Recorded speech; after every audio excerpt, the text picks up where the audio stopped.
Bonjour à tous, vous allez bien? Vous êtes sur ma chaîne YouTube Kensia officielle. S'il vous plaît, abonnez-vous à ma chaîne YouTube et activez la cloche de notification pour ne pas rater aucune de mes vidéos. Nous allons lire la Bible.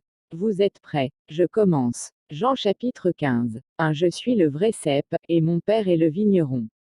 2. Tout sarment qui est en moi et qui ne porte pas de fruit, il le retranche, et tout sarment qui porte du fruit, il l'émonde, afin qu'il porte encore plus de fruits. 3. Déjà vous êtes purs, à cause de la parole que je vous ai annoncée. 4. Demeurez en moi, et je demeurerai en vous. Comme le sarment ne peut de lui-même porter du fruit, s'il ne demeure attaché au cep, ainsi vous ne le pouvez non plus, si vous ne demeurez en moi. 5. Je suis le cep, vous êtes les sarments. Celui qui demeure en moi et en qui je demeure porte beaucoup de fruits, car sans moi vous ne pouvez rien faire. Si quelqu'un ne demeure pas en moi, il est jeté dehors, comme le sarment, et il sèche, puis on ramasse les sarments, on les jette au feu, et ils brûlent. 7. Si vous demeurez en moi, et que mes paroles demeurent en vous, demandez ce que vous voudrez, et cela vous sera accordé. 8. Si vous portez beaucoup de fruits, c'est ainsi que mon Père sera glorifié, et que vous serez mes disciples. 9. Comme le Père m'a aimé, je vous ai aussi aimé. Demeurez dans mon amour. 10. Si vous gardez mes commandements, vous demeurerez dans mon amour, de même que j'ai gardé les commandements de mon Père, et que je demeure dans son amour.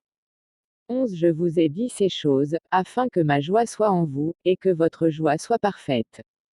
12. C'est ici mon commandement, aimez-vous les uns les autres, comme je vous ai aimé. 13. Il n'y a pas de plus grand amour que de donner sa vie pour ses amis. 14. Vous êtes mes amis, si vous faites ce que je vous commande. 15. Je ne vous appelle plus serviteur, parce que le serviteur ne sait pas ce que fait son maître, mais je vous ai appelés amis, parce que je vous ai fait connaître tout ce que j'ai appris de mon Père. 16. Ce n'est pas vous qui m'avez choisi, mais moi, je vous ai choisi, et je vous ai établi, afin que vous alliez, et que vous portiez du fruit, et que votre fruit demeure, afin que ce que vous demanderez au Père en mon nom, il vous le donne. 17. Ce que je vous commande, c'est de vous aimer les uns les autres. 18. Si le monde vous hait, sachez qu'il m'a haï avant vous. 19. Si vous étiez du monde, le monde aimerait ce qui est à lui, mais parce que vous n'êtes pas du monde, et que je vous ai choisi du milieu du monde, à cause de cela le monde vous hait. 20. Souvenez-vous de la parole que je vous ai dite, le serviteur n'est pas plus grand que son maître. S'ils m'ont persécuté, ils vous persécuteront aussi, s'ils ont gardé ma parole, ils garderont aussi la vôtre.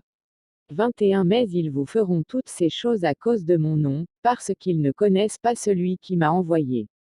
22. Si je n'étais pas venu et que je ne leur eusse point parlé, ils n'auraient pas de péché, mais maintenant ils n'ont aucune excuse de leur péché.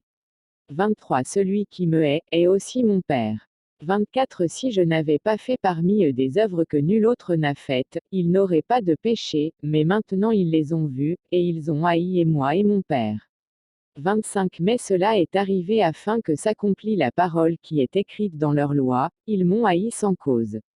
26. Quand sera venu le Consolateur, que je vous enverrai de la part du Père, l'Esprit de vérité, qui vient du Père, il rendra témoignage de moi. 27. Et